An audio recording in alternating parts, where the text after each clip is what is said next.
All right, welcome back. Final segment here on this edition of Home Track Heroes from Evergreen Speedway. And why not? Let's bring you the best, and we'll put them on last because they are that cool. This is the Granite Super Sprint Series here, and here's the starting lineup. In the 8 car, brought to you by First Line Systems, is Jake Mann. Outside of Jake in the number 44.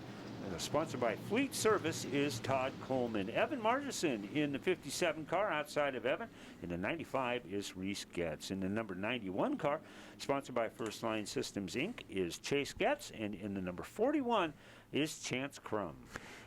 Inside of row 4, it's the 7D of Randy Dubois. Outside of Randy in the 63 car, it's Tony Seidelman. Tony is in the Pam and John Gidlin sponsored car. Tony made a big-time career out of midget racing and stuff and moved into his sprint car. His family has been in racing forever and ever in the Pacific Northwest. Inside of row 5, it's the 4 car of Greg Mittendorf. Outside of Greg, he'll be Cameron Neisinger in the 12. And rounding out the field, it's the 69 car of Chloe Hudson. And this sponsor is brought to you by all people of Granite Construction, America's infrastructure company, and the architects of the newly paved 3/8 mile track here at Evergreen Speedway, and proud sponsor of the Granite Super Sprint Car Series. That's what it looks like, kind of off the shoulder of Chance Crumb as they take a few laps to get the tires heated up in these things. And boy, if you want a description of what a handful is, just kind of check out what Chance is up to here. That young man is just, all of these guys are just going to work their faces off behind the wheel of these things. They're just so brutal, and just takes a special mindset to run one of these things. As we are underway here on lap number 1, Jake Mann, followed by Todd Coleman and Evan Margison.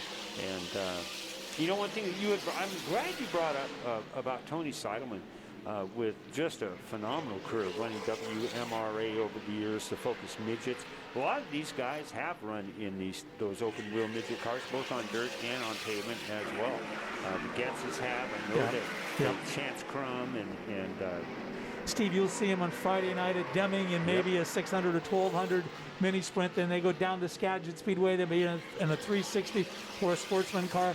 They're on the pavement here. They're just trying to get laps. A lot of good young kids as Seidelman slows to a stop in turn 3. See him right up there on the top. So unfortunately, that's going to probably bring a pretty early night to Tony Seidelman. But so cool that Granite Construction Company has come on board again to bring to you, I think probably in the history of Evergreen Speedway collectively, some of the fastest cars that you can put on the 3/8 mile track. And back in the day, seeing these guys on the 5/8, holy cow, that was just nuts watching the field of about 28 of them guys coming out. These are short wheelbase. They're about 84-inch, big-time motors, a lot of aluminum heads, that sort of thing. A big old fat right rear tire that wants to grab and stick. A top wing, a nose ring wing. If you look through the front, their view was kind of like, it was described to me, take a beer box, a case of beer, empty it out, make it into a tube, and that's what you see between the nose wing and the top wing as they head down. You can see just a limited number of gauges. There's a tap inside there, so you can see, look at his hands, not working that hard, very, very quick steering as they head off down the racetrack. And those are the throwback cars that if you weren't good in a sprint car, you never made it to Indy back in the 50s, 60s, and 70s. I think it's another cool shot too, and this has always just boggled my mind when these guys come by. Take a look at the flag, the U.S. flag and the Canadian flag. I mean, those things are just straight out. These things move just incredible volumes of air with those big, and like we talked about in the past, they can adjust the angle of the wings and maybe put a little bit more down toward. You don't want to put a whole lot of pressure on the back, because all you do is just throw the front. You will have no steering because your front wheels aren't touching the asphalt. So it's a delicate balance. But there are some things that they can do inside these things to improve them. Yeah, you're absolutely correct about that. You know, we talk a lot about 8 tires being better than 4 in stock car. That's not the case here. No. You get up over the left rear or right rear of an open wheel car, and you're probably going to end up on your lid, and it's going to hurt. That's a great shot there. We finally got the drone up in the air and getting some great shots in between turns 3 and 4. Whoa. That was a split as they went down the backstretch. One inside, one outside. That is so impressive here as we are a third of the way through, and this can go by so fast. Look at the lap times in the mid 14, 14.3, 14.4, 14.5. I mean, it's a really equally matched field, but Jake Mann is just tearing it up here as we are working lap number 12. Chase Getz having a good run in that second spot. Evan Margison continues to impress in spot number 3.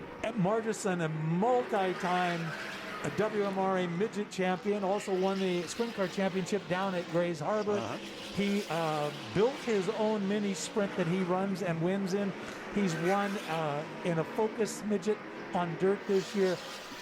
His day job, he maintains, or at least his day job, he maintains sports cars for those who are ride and drive rich cats. Oh, there you go. There you go. Also understand Jake Mann has got a pretty good behind the wheel of an open wheel modified too. Has picked up some wins down at Grays Harbor and up at Skagit Speedway, racing those things on dirt this year. So pretty talented group of racers. Randy Dubois has been behind the wheel of one of these sprint cars on asphalt for a long time. Really comfortable in that one. So good to see him in this one too. Greg Middendorf still hanging in there. Cam Neisinger having kind of an off night. You can definitely see by the lap time comparison that he's pretty much to half to 3/4 of a second on the field. Is typically an off night for that man. Cam out of Stanwood, Washington, I believe. So got to throw in some hometown props for my boy Cam there. And go Stanwood. But yeah, this thing's going to be over with in a hurry. They continue this. Jake Mann continues his stellar run. Steve, these cars do not have mirrors in them. You couldn't look quick enough to make sense. They're going to vibrate, shake so badly. You do not have spotters. You're on your own out there. The only communication you have is from race control. It's a one-way radio. The drivers can hear. They can talk all they want. It doesn't go anywhere. But you're on your own. You sense, you hear, you feel that car as they start working on you. And you know that if you cut it down too hard, too quick, going in the corner, you could end up on your upside down. Yeah, and the way that you are just, you've mentioned it several times, you're so shoehorned into one of these things, you can't take a look over your shoulder because of the type of containment seat that they run and just the way that you're strapped in there. 10 laps to go now. Jake Mann still hanging on to the lead with Chase Getz and Evan Margison making up your top 3 as they come out of turn number 4. You see the 4 car right there of Greg Middendorf come across the start-finish line. These cars do not have starters. They don't go racing till the Cascade push truck pushes them off and gets them going. There's not basically enough room to put a starter in there. Besides that, starters weigh too much, and they want to keep these cars light. These people appreciate some of the best in the business. That's the Cascade push truck group. Yeah, they do, and it's so good to have those guys with us. Again, we thank them. We thank the EMTs for being out here again tonight. Also, all of our officials that really go a long way, plus our production crew that put this Home Track Hero show together. As see Cam Neisinger calling it a day as he pulls that number 12 sprint car off the track, and he will be back to do battle one more time in 2020 here at Evergreen Speedway as 6 laps to go for our Granite Super Sprints. Our leader, they're just backing up just a little bit into the 15-second bracket, but 14 seconds to get around the 3/8 mile here at Evergreen Speedway. And as you mentioned, you put them on the 5/8, and I got to tell you, man, the hair just stands up on your arms, the back of your neck, as they head on down that big, long straightaway. Yeah, it is something else to see these guys when they are all up to full song and 2 and sometimes 3 more groups of cars to put, a 20 lap or 20 car field on 3/8. It is just amazing. This is a group that their car count has been reduced because some of the cars come out of Canada with the restriction and the border being closed. They're sitting at home watching the people that they'd love to beat go around and around here at Evergreen Speedway, and hopefully we get everybody back next year and we have some big old packed grandstands here at Evergreen Speedway. Packed grandstands and packed pits. It's coming up in 2021, and we're so thankful you guys have been hanging out with us all season long here on Home Track Heroes. White flag should be coming up for our leader, the Jake Mann car. There it is right there. Well thrown, John. One of your better white flags of the season, I think. So way to go, John Peterson up in the flag stand, but this is going to be wrapped up. Jake Mann looks like he's going to come across the line, and he does. Check a flag out for that young man. Chase Getz with another strong run. And Chance Crumb in the 3rd spot. We'll take him up to our Angel of the Winds winners platform here, and they'll get to tell Kyler how they felt. Down here with Chance Crumb. Normally on dirt, you got the win last night up at Deming Speedway. Now you're here on asphalt for, I think it's your first sprint car race on asphalt. What do you think and how much fun was it? Oh, it was definitely a lot of fun, you know. Big learning experience for sure. I felt like I got a little bit better as we went, just trying to feel it out. But overall, definitely a lot of fun. Who do you need to thank for getting you to third place today? I want to give a big thank you to the Richardson family, and it was really cool of them to give me this shot. I was filling in for Thomas, who normally drives this. Really cool to come out here and race at Evergreen. You know, my family's got a long history here, and so really cool to put on the podium. Are we going to see you back here? Yeah, we'll be back here for the race on the 3rd, so excited for that one too. Look out for Chance Crumb coming back in the 41. Down here with Chase Getz. You got the 360 championship at Skagit Speedway 2 nights ago, and now you're on the podium here at Evergreen. What all went into this run today? Oh, it's this team. They got quite the operation. Michael Newman, the owner, he's got killer cars, and I'm just lucky enough to drive one. Who do you need to thank for getting to second place tonight? Michael, of course, Great Western, First Line Systems, Drywall Distributors, Pacific Performance Coating, Thermotech, and everyone who came out and helped out. And yeah. Chase Getz comes home second tonight. Down here in Angel of the Winds Victory Lane with Jake Mann. You told me before it feels good to be back in Victory Lane. You never thought you'd be back here. You had some troubles earlier in the year, snapped an axle on the first race when you were on second. How good does this feel? Oh, it feels amazing. Yeah, like I told you before, you never know when you're going to do it again, and yeah, this is it's surreal. I need to first and foremost thank my Lord and Savior Jesus Christ for giving me this talent, the ability, and Mike Newman for this opportunity, Jay Dishnu, the whole team. This is a huge collaborated effort, and yeah, it wouldn't be possible without them.